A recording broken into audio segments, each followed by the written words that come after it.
Christian and you are neglecting to tell somebody who is struggling about Christ and being real and being honest about your own personal struggles, maybe even your own personal traumas, your bad decisions and the outcomes, the trials and tribulations that you have gone through and where you're at now.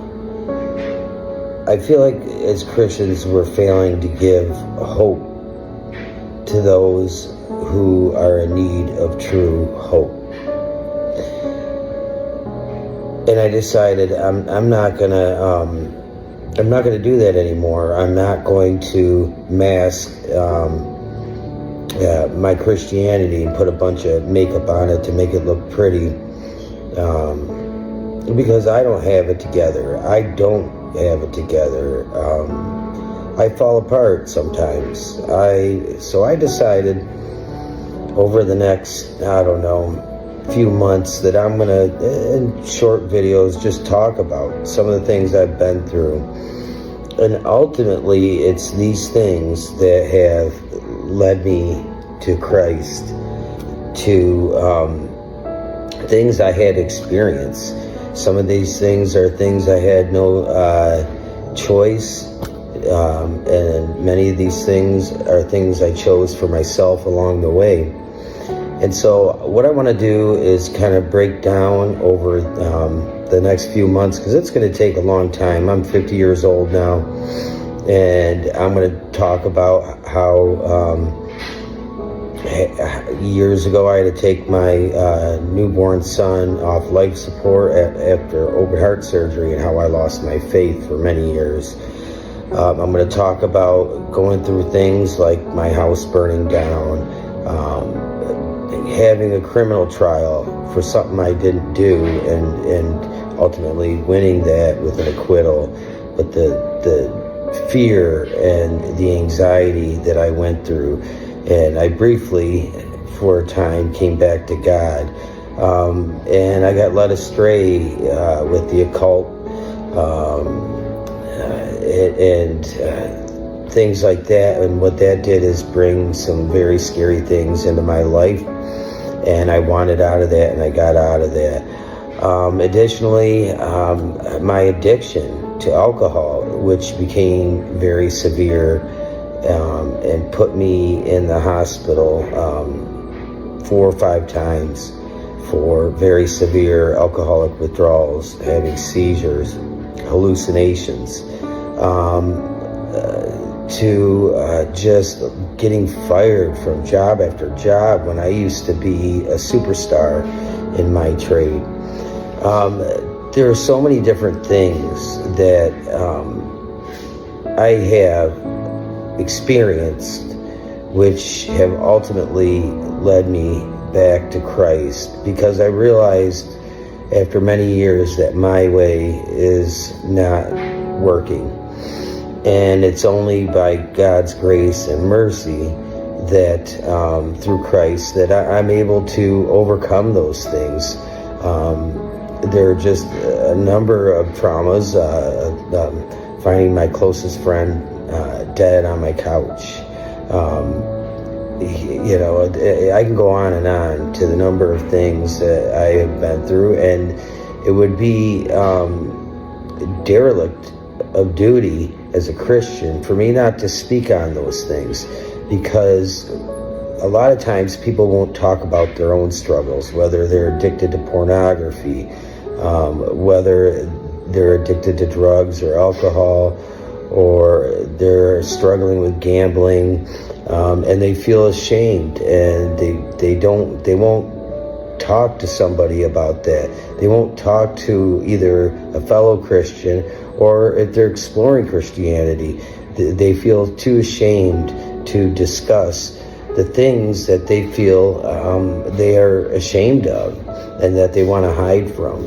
And I think it's imperative for us as Christians to be brutally honest when sharing with others about our experiences. And the point of that is, we could have a very marked and stained past, but none of that matters. There's nothing we can do on this earth to pave our way to heaven, the afterlife. And one of the experiences that is very hard for me to talk about is when I hung myself and my wife found me for dead and cut me down, and I had died, and somehow, by the grace of God, I'm still here. My struggles with depression, mental illness is very real. So I'm going to be very real about experiences, and it's very uncomfortable, and maybe in some ways it would bring me some additional healing, because I still struggle with things in my past as a Christian. And I think right now it's more important than ever because of world events. So many people are flocking to Christ right now, as we've seen with the unfortunate events with Charlie Kirk. Just absolutely, I think if that hasn't touched your soul, then maybe I don't know what to say. I think anybody with a heart would feel for that, and a lot of people that do, many who aren't Christians are finding themselves going to Christ, seeking, looking for answers, finding more meaning. So I'm going to do this, and if it helps one person, if one person watches and it saves them from committing suicide like I tried to do to myself, or it saves them, helps them with their addictions, then it's worth it. I am not looking for views. I'm looking to help others seeking Christ, or others who are in Christ with their struggles, helping them to break away from their past and not to be held hostage by it anymore, which is very important. We shouldn't feel a hostage to the past. And we should feel we have hope for the future. And I think that everybody needs to heal from things. So I'm going to do that, and it might be very uncomfortable for me. I'm not a great speaker, and I'm uncomfortable. I chipped my tooth in that incident, and so I'm self-conscious about that. But I don't care. You know what? I'm 50 years old. What does that matter anymore?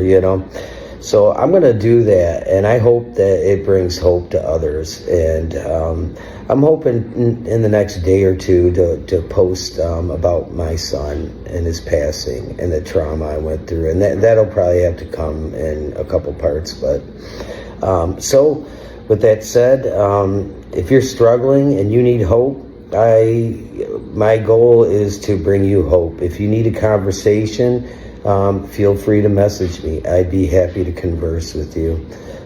So let's get real as Christians. When helping others who are seeking Christ, to be raw and real about ourselves, and those that are Christians that are struggling, to be raw and real about ourselves, because that is where we become relatable. So thank you for listening, and I hope you all have a great night. I have a quick question for those on the far left, as opposed to somebody like me that's very conservative, who believes relationships are between a man and a woman.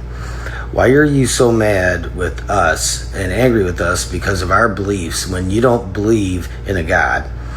You should be mad at biology, at evolution, or whatever it is you believe, because the facts are procreation can only occur between a man and a woman. And whether you believe in God or whether you believe in Darwinism, biology is biology. Whether it's coming from a point of view of God or coming from a point of view of, evolution. I just want to know. I'd like some input from the far left, just for more understanding. Racism doesn't exist, and let me explain why. It's not what's on the outside, it's what's on the inside. You can be shiny and beautiful and skinny and endowed on the outside, or what we would call appealing. But what's on the inside totally erases that. Now, the inverse. You could be what's considered ugly on the outside, but your beauty on the inside completely transforms what's on the outside. And I want people to understand that. It's not racism, it's uglyism. There's something wrong with your soul. There's something wrong with your heart. To judge people based off of looks and looks alone. And that's it, uglyism. So for now on, instead of saying racism, I'm just going to say uglyism, because that's what it is. You're ugly. I'm going to talk about the day I died, New Year's Day this year. Now, trigger warning, and if you're under 18, please click away. This is a very serious topic, and I wanted to talk about it because I'm hoping that by sharing, I could be of help to somebody else. So, with that said, New Year's Day, 2025, I woke up, had a conversation with my wife. I don't remember the conversation very much. I know we had an argument. And I went out in the garage, smoked half a cigarette, and woke up in the ICU days later, not knowing how I had got there or what had happened. Well, apparently out in the garage, something inside me just broke. I had been sober for some time. I gave up drinking. I wanted to get back to God, and I was trying my hardest to overcome depression. So anyway, out in that garage, when I took that extension cord and did that to myself, apparently my wife went out in the garage to check on me because her father had called her, and he wanted to know if I was okay, what I was doing, which is like nothing short of a miracle in itself, because my wife walked out in the garage, found me, and this is hard for me to talk about because I put her through, I just put her through hell doing this. Very selfish. She had to cut me down. She had to unwrap what was around my neck and get it off, and she had to call for help. And so, yeah, I ended up in the hospital, in the ICU with fractured C4 and C5, and had no recollection of what I did. I don't remember doing it. I don't even remember, thinking about it. It just, one moment I was in the garage, and the next moment I'm in the hospital. I want anybody to know who's having thoughts like this, that there is help. You got to find somebody to talk to. You can't keep it inside. If you're having a hard time finding somebody to talk to, you could always message me. I'm always here to talk. Firsthand, by the grace of God, I'm here. Do I wish I could take it back? Yes, I do. But it is what it is now, and I have to live with that. I have to live with what I did to my wife and put her through. It was very selfish. It was very unfair. And, potentially my children. Thank God they weren't around when that happened. And so I want you to know that you are valued, you are important. Your struggles, if you're struggling with depression, or any other type of mental illness, that there are people that are there for you, that want to listen, that want to help. And I'm one of those. That's why I'm sharing this. It's not worth it. It's not worth losing your life over. It's not worth ruining the lives of others around you that love you. It's just a really, really bad choice you can't take back. And I'm lucky to be here. I'm lucky to be here because I had died in the hospital and they brought me back. So with that said, if you're struggling, if you're having thoughts of, self-harm, I want you to seek help.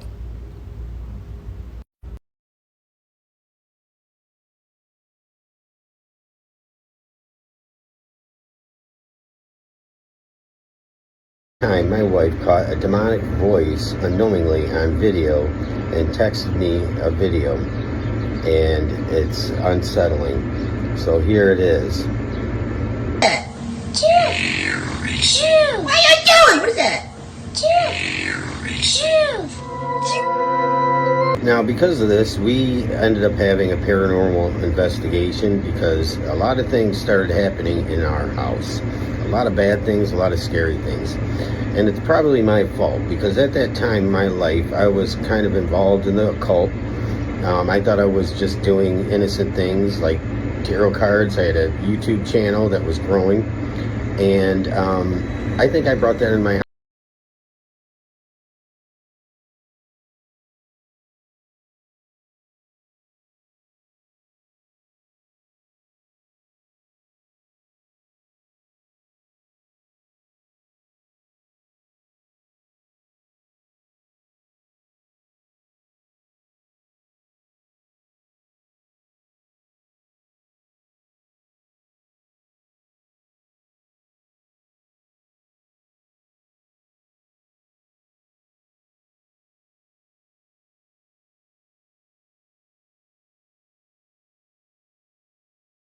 Hey everyone, I'll make this quick, but I really could use some prayers if you're a faith person.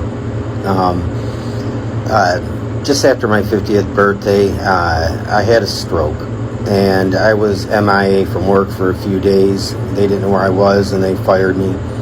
And when I was able to contact them, they basically said, too bad. To make matters worse, not only did I work for them, but I live in one of their apartment communities rent-free. And now they want to evict me. On top of that, I've had to put my kids in K-12 homeschooling because I don't know where we're going to live. And make matters worse, they're contesting my unemployment.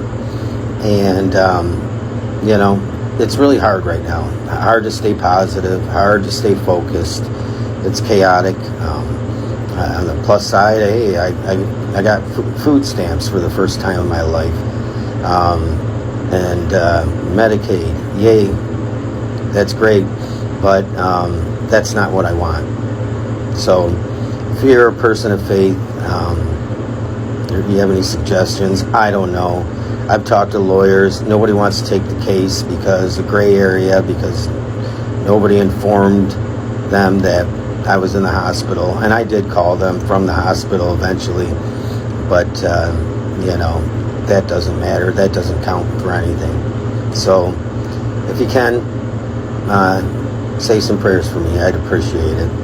Thank you.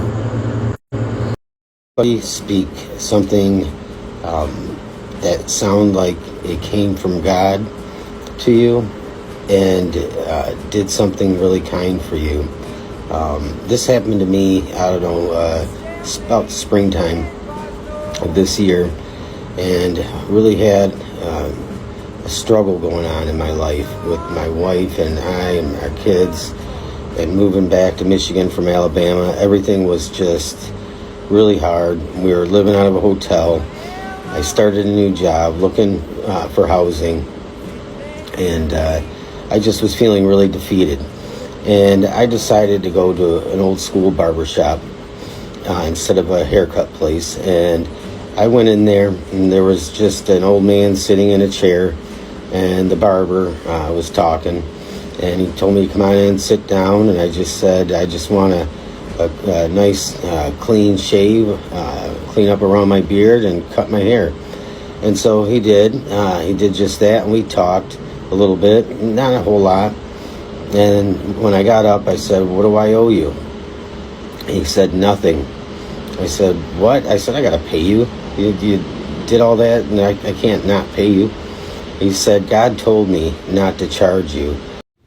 So one day, I made a statement about God that was so bold, it saved my life. I'll try to keep this short as possible. I was facing 14 years in prison for something I did not do. And me being very stubborn, I would not accept any kind of plea deal. It was all or nothing. And I'm a little guy, and little guys like me, well, we don't do so well in prison, especially if we're not criminals.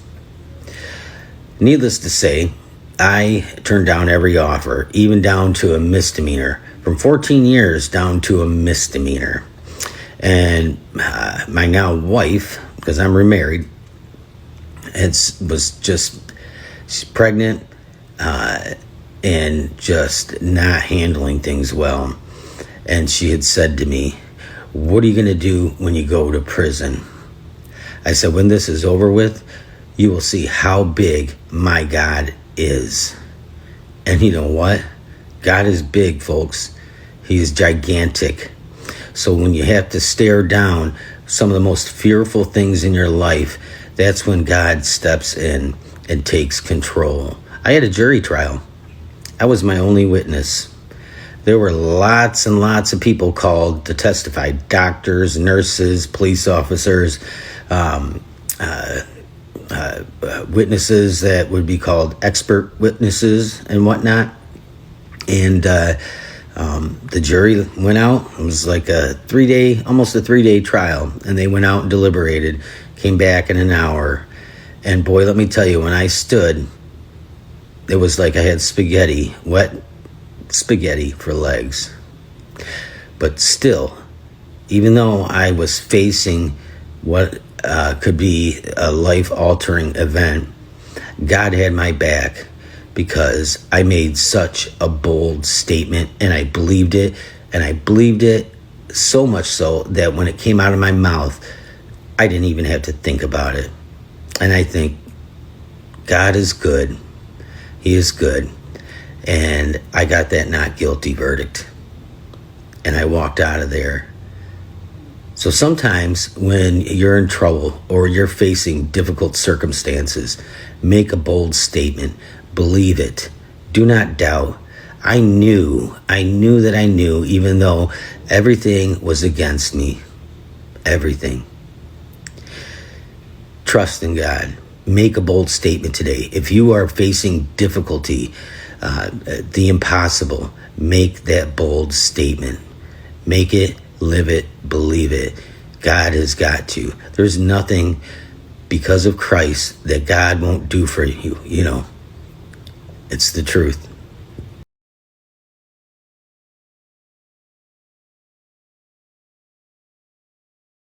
Do me a favor, please don't scroll. I just need as many people as possible just to watch this video so it goes as far as possible. So by liking, sharing, saving, or even following. My family's in a lot of trouble, and I don't know what to do. I was fired in the beginning of September for having a stroke. When they found out I was in the hospital, they still just said they didn't care. And now we're in even more trouble because our apartment was provided as a perk from my employment, and they're pushing us out. We're probably going to be homeless in a few days. I'm trying to find us as many services as possible. And to top it off, they're contesting my unemployment. So my wife and I are struggling to figure out what to do for our 2 kids. We finally got SNAP benefits and temporarily those are getting taken away because of the government shutdown. So I'm just asking you to like this video, share it, and in my bio and my profile I have a tip jar. If you could spare $1 or $2 so I can keep my family fed and pay some bills. So if you look at my bio and you feel compelled, please, anything helps. Thank you and God bless. Word out there about my situation. And listen, I'm not begging, but I do in my profile have a tip jar for Venmo and Cash App. If you have a little bit of change to spare, I had court today. I was able to get a 1-week continuance on our tenancy issue. And yeah, I got to put a bunch of money in escrow on Friday that I don't have because I cannot get my unemployment. I was terminated. I'm trying to find another job. I can't even put gas in my car to go to an interview right now. And so we're really struggling, and we could really use more than anything the prayers and support and, engaging with the video. And like I said, if, of course, you can spare $1 or $2, that's going to help me to keep putting food in my children's bellies. So God bless you. If you like my content, it's all the more reason. I post generally positive content about my faith in God and Christ. You're going to be homeless in a few days. I'm trying to find us as many services as possible. And to top it off, they're contesting my unemployment. So my wife and I are struggling to figure out what to do for our 2 kids. We finally got SNAP benefits and temporarily those are getting taken away because of the government shutdown. So I'm just asking you to like this video, share it, and in my bio, in my profile, I have a tip jar. If you could spare $1 or $2 so I can keep my family fed and pay some bills. So if you look at my bio and you feel compelled, please don't scroll and just watch this video through. The best way to get it to go as far as I can get it to go is through engagement, liking, sharing, saving, following. Back in the end of August, early September, I had a stroke. Didn't really know I was having a stroke. Ended up in the hospital. And because of that, my employer didn't know where I was. And I was unable to, communicate with them. They terminated me. When I communicated to them that I was in the hospital, that I had had a stroke, and I had all the documentation, and I went to see them when I got out, they said, too bad. To make matters worse, my apartment is directly tied to my former employer, you see, because it was an apartment community, and now they're evicting us, and I'm sitting here in a moving truck, just barely scraping by. Got my babies here. Don't really want to show them on camera, but we've been here all night trying to put whatever we can in storage, and on top of it, they're contesting my unemployment, making matters worse. And so things are really hard for us right now, and I know things are hard for a lot of people. My wife just had surgery recently, and things have just been overwhelming. So again, if you could like, share, save, subscribe, and check out my bio. If you have $1 to spare, you can put it in my tip jar if you are able to do it. If not, God bless you anyway. Just push this video as far as it can go. Thank you so much, everybody. Love you all. Late August, early September, I had a stroke at 50 years old. I was in the hospital. My employer didn't know where I was, so they terminated me. When I informed them of where I was and had documentation, they said, too bad. Okay, so I didn't have a job. After that, they were contesting my unemployment. And to make matters worse, even more terrible, is I have one more day to get out of my apartment because I worked for an apartment community and my apartment was a perk. And so my wife, my 2 little boys, and myself were being evicted. We have nowhere to go. I don't know what to do. I'm still recovering. My wife had surgery in the middle of all this. So if you could engage with this video, like, share, save, follow, subscribe, I would appreciate it. It would mean so much to me and my family. Additionally, in my bio is I have a tip jar. If you have a quarter, a dollar, because I'm not getting unemployment. I'm certified for several weeks and I'm still held up because they're contesting it. And I won't name names and say things to defame or slander anybody, but you know, that's where we're at. And I know a lot of people are hurting and are having a hard time right now, but a lot of people are also doing really good. I've worked my entire life, but that's where I'm at. God bless you. Thank you. I have no recourse in this.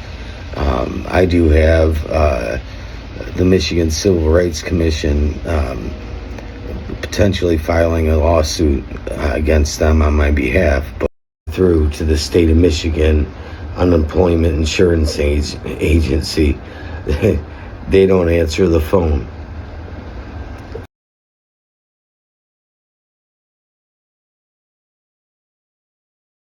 It's like to be homeless, alone, and afraid when a bunch of people come and put your stuff out. Early September, I had a stroke and I was in the hospital. My employer terminated me. Because of that, I lost my job. They are contesting my unemployment.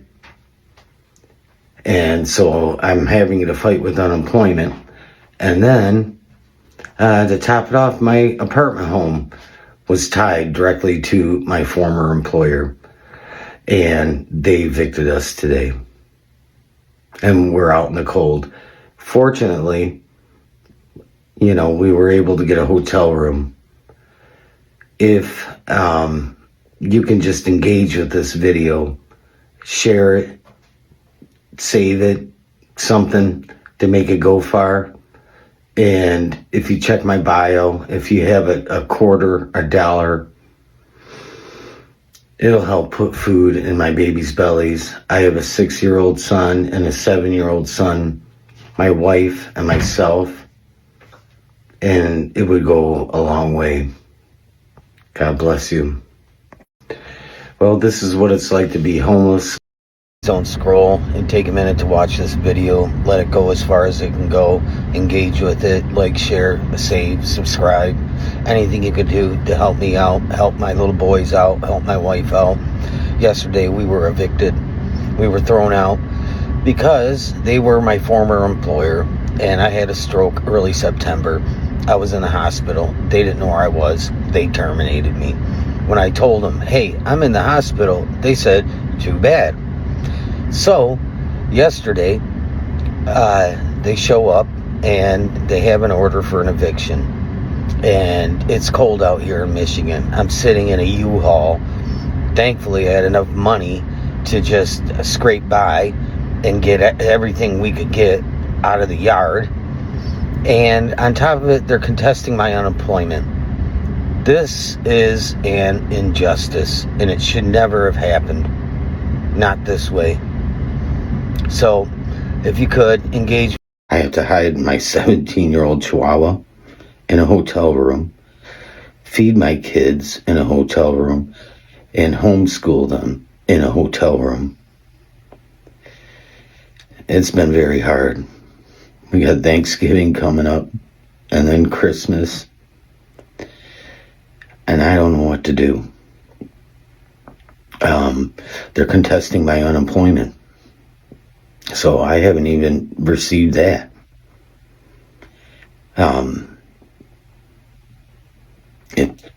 This is just our situation.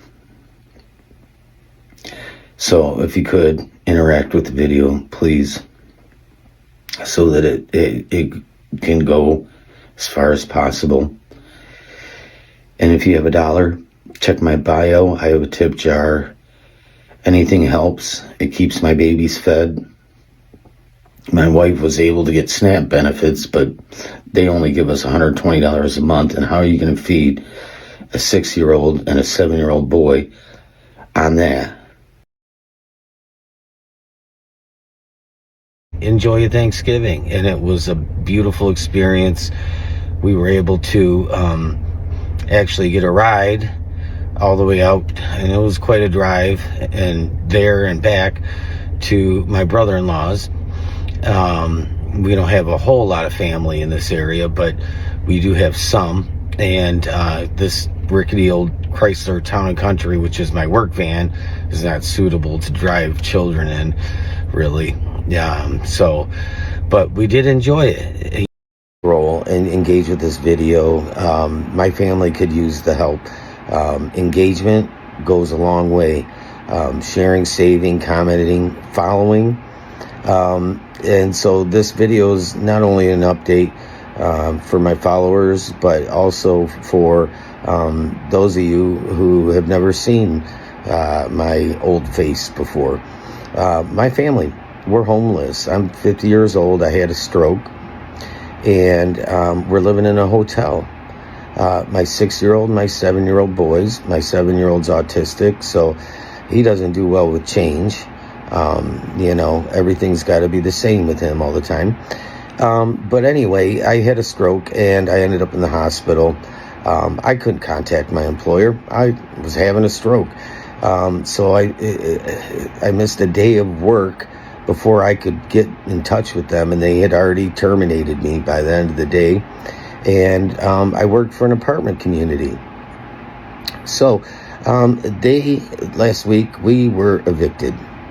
All our stuff thrown out in the grass, in the cold rain, and we had to get everything together to put it in a moving truck and get it into storage. It was humiliating and it was terrible. But God is good, and He has helped us all along the way. Now, so many people have said, start a GoFundMe. Well, my wife did, and I haven't posted it yet, so I'm posting it here. So if you could engage with this video and send it to the moon, it would help. We did find some kind of stable housing, but I've exhausted my savings. I'm maxed out on credit now. My wife's maxed out her credit. So we're trying to just get out of a hotel. This is not sustainable for children. And, it's better than being outside, homeless on the street. But it's expensive, and, we're out of money. So I had my wife put that together, and she did. And so in the description of the video will be the GoFundMe. Also in my bio, there's other ways to contribute if you feel led to help. Funny story time, mainly for my followers, because I'm trying to lighten the mood with my situation. But I want to tell you about the time I accidentally raised $10,000 for Canada. Yeah, for Canada.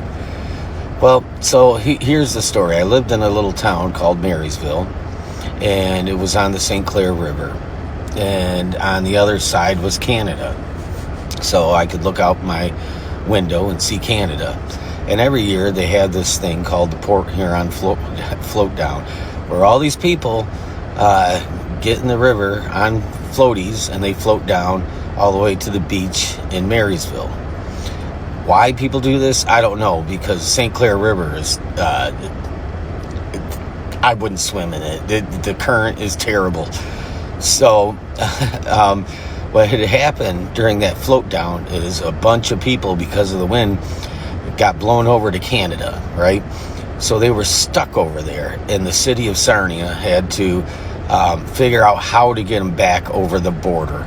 it was a big nightmare of a mess for Canada because they had all these people, all these Americans over there, and they had to get them back across the Blue Water Bridge and back into the United States. So it was all over the news. And back in that time, I liked my Coors, and I was sitting on the toilet doing my business, and out of sarcasm, I made a GoFundMe called "How's She Going, eh?"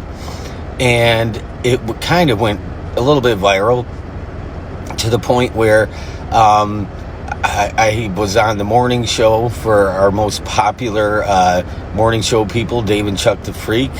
I had the New York Times calling me and interviewing me. I had Fox News interviewing me, CNN. I don't know how all this happened. My mind was blown.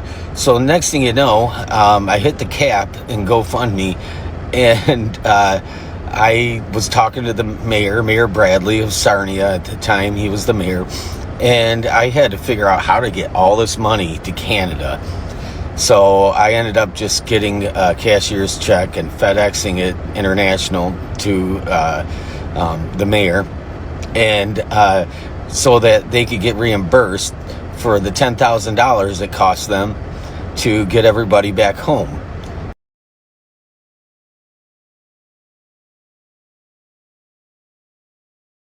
Right now, so many of you have suggested we start a GoFundMe, and all that is going to go directly toward that. So we are so eternally grateful. My wife, she's a trooper, man. She is a trooper, and so we're getting through it. But you know what the rotten thing is they're contesting my unemployment, so I have to fight that on appeal. It just, I don't understand. I didn't quit my job. I was terminated. But, I have recourse and other avenues I'm pursuing with that. But, we're living in a hotel.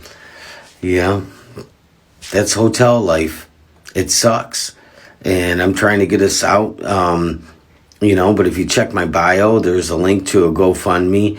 And, we're almost to our goal. It gives us what we need to get out of here and get on with our lives. It's great. I don't know why I moved back from Alabama to here. I left Michigan years ago and went to Alabama, and I don't know. I just feel like I need to be in the warmth.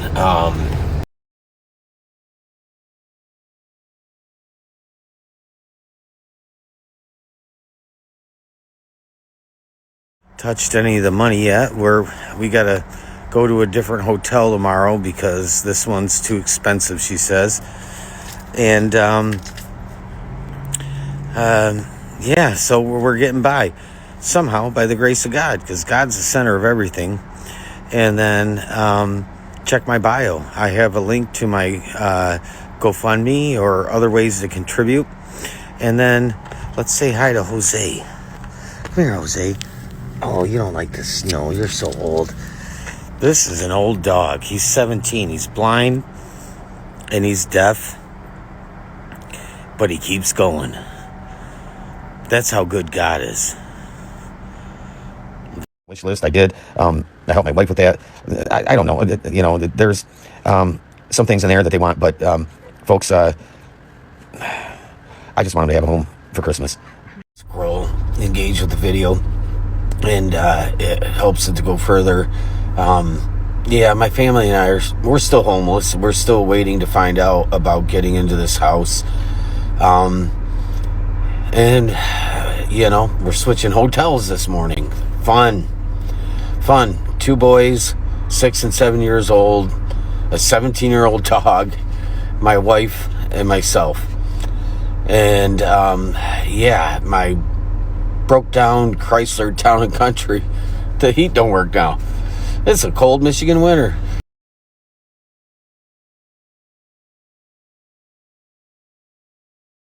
Please don't scroll. I want to talk about something because I want, first of all, engage with the video, like, share, save, subscribe, and all that. I want to talk about something that's really important to me, and that is being aware of your health and wellness. See, in early September, I had a stroke. I ignored it. I think it started in August. I mean, I was born with a cavernous angioma in my brain and whatnot. But I ignored the signs and symptoms.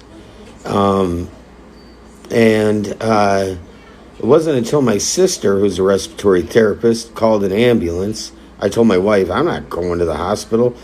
And my sister, she's like, too bad. She called an ambulance. She lives an hour away.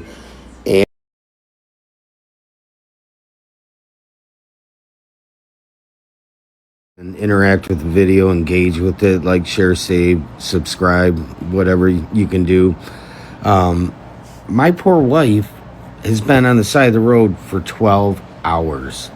12 hours because our cars broke down, and roadside service has taken forever to get her and tow our car back to this hotel. And not only that, we had to pay for the roads. We had to pay for the tow. What kind of roadside service is that, where you got to pay for it? Is that a thing? But, she's getting back here. She's frustrated. So if you guys could say some prayers for her. She's a trooper. In early September, I had a stroke. And so now my health is limited. I was terminated while I was in the hospital, and then my former employer, which was an apartment community, evicted us, and all our stuff was destroyed. And they're contesting my unemployment. So it's just like one big disaster after the other. And she's been out in the cold. I mean, this is Michigan. It's cold winter weather. And roadside service is not roadside service. I don't know. We had to pay for a tow truck. I've been telling my wife, though, and she's kind of like resisted that, hey, we need to get another car, and we're just going to have to go in some debt. And she's not wanting to do that. She's like, we're in enough debt because we've exhausted our savings and, living on credit. But if she started to GoFundMe. I can't believe that we've raised that much money, and we haven't touched a penny of it. We're waiting to get into a house, and it's all going toward that. So if you check my bio, there's a link there. And we're completely 100% transparent. God is the center of my world. I talk a lot about God. I talk a lot about my children, and other things. But, being a dad, and, my wife's had a rough night. I mean, I don't know. She's frustrated. Pray for her. I don't know what kind of roadside service that is, but anyway, God bless you. Thanks for watching. And it's been quite a night of worry for your wife on the side of the road with roadside service that takes 12 hours. How does it take 12 hours? And then you got to pay for it. I don't know. God bless you. Thank you. I got to address a question, and I've got this question a few times. People are asking, if you've raised that much money with GoFundMe, how come you're still living in a hotel? Well, you see, I live in Michigan, and the housing market is jacked, okay? I'm unemployed.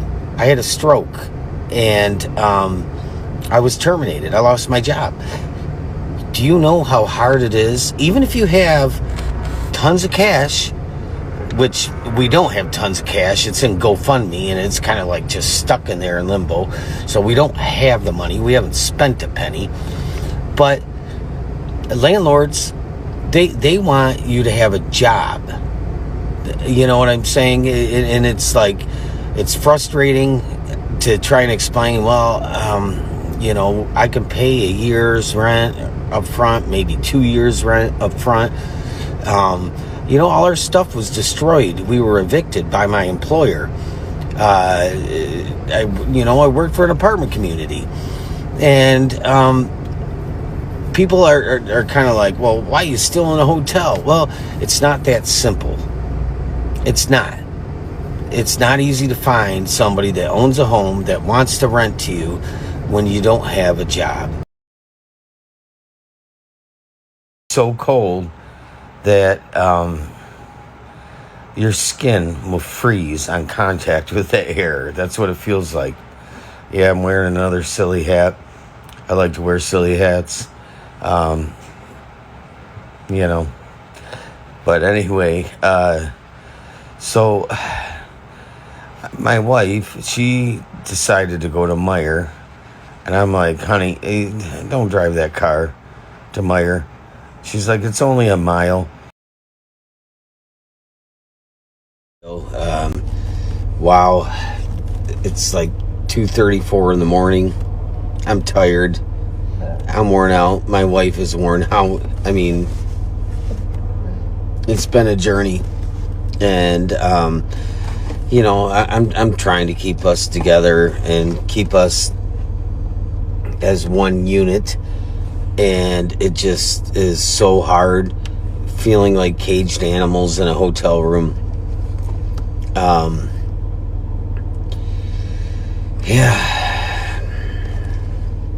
I feel like that song from AWOL Nation, Hollow Moon. And, I usually make wholesome content. But, there's some songs I like and music I like Modest Mouse and AWOL Nation and Lumineers and things like that. And my favorite band of all time is The Doors, because Jim Morrison was a poet. And I'm just so stressed out.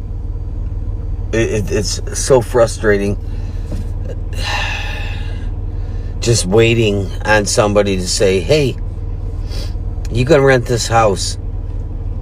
But, when you have like 50 people applying for a house, you don't have a job, you had a stroke, you had everything thrown out on the grass, you were evicted. I mean, this is my rant. I got to rant. Sometimes I gotta rant. And my wife is so stressed out and so tired and worn out. My kids, they're 6 and 7 and they don't understand any of this. We shouldn't be living in a hotel. It's like my wife created a GoFundMe. We haven't taken a penny out of it. You could check my bio, click the link, and see. All the money is still in there. I'm living off credit, and that's it. Please don't scroll. It helps the family out. I got to tell you guys what happened last night. In the middle of the night, I was getting up to go to the bathroom. My family and I were homeless. We're in a hotel. And, I'm in an unfamiliar place. And I forked the wall with my foot and took off half of my left pinky toe. And I'm not exaggerating. If I could show the photos, I would, but TikTok won't allow that. But, I took half of a toe off. And I'm screaming. It's dark. And here comes my little 6-year-old baby boy to the rescue with the first aid kit. Wraps my foot like a mummy with gauze. Helps me get a sock on. And as you can, ouch.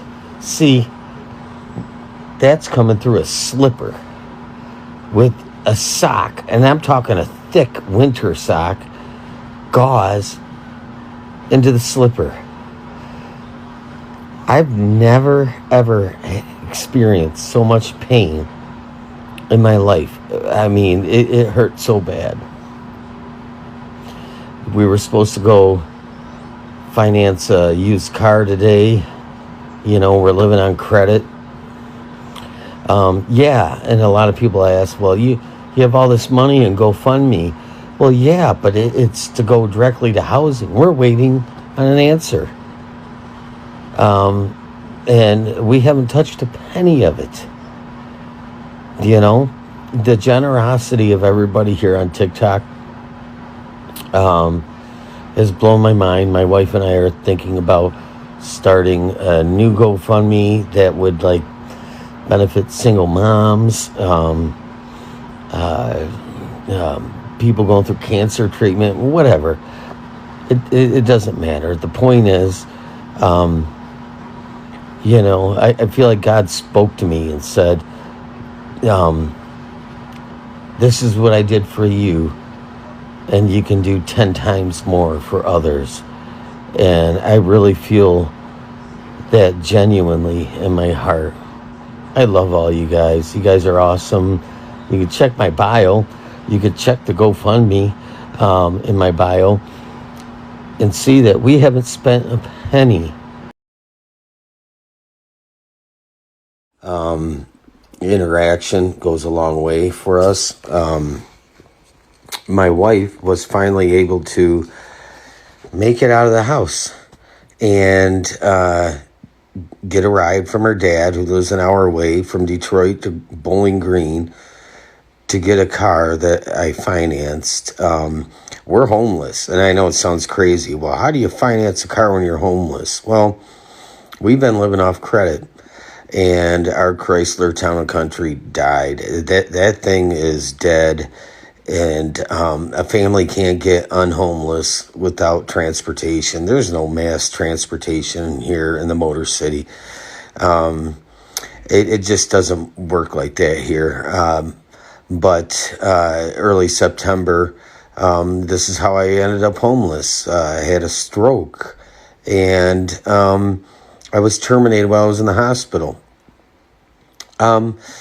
So, and my former employer, they were also my landlord, and we were evicted, and everything was thrown out, and it was humiliating. We had to shove everything in storage and go to a hotel.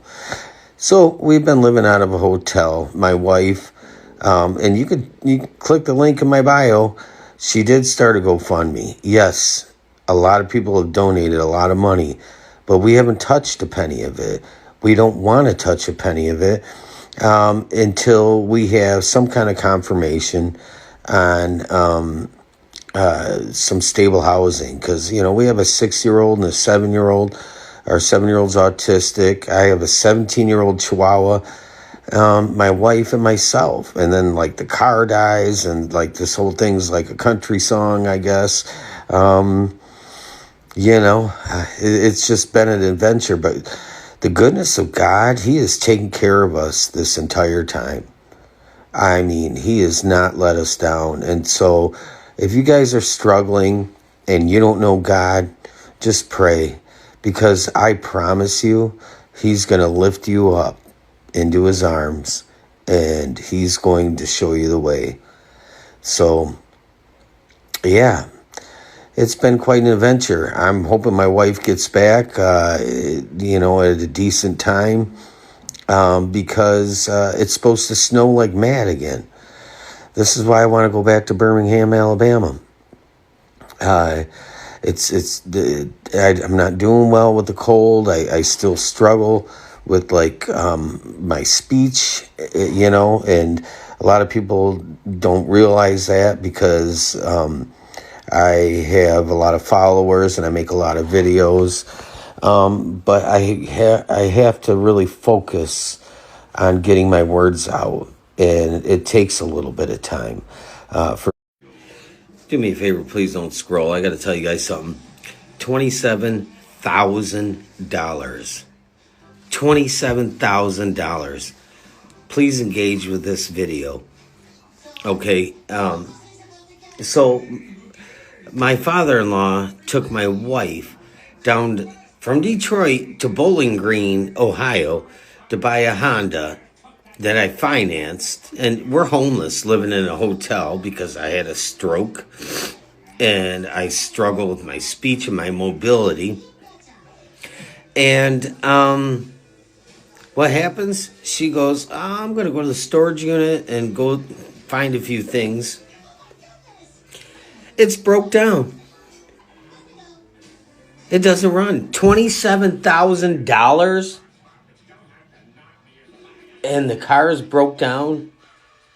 And I made her get the warranty when we did this, when I financed it and paid for it and did all that. But that's insane to me. It's like, okay, well, they're going to tow it for free, but they're going to fix it for free. There's no reason you should buy a car the same day and it breaks down. It had low mileage, no issues. The Carfax was impeccable. And yeah, I mean,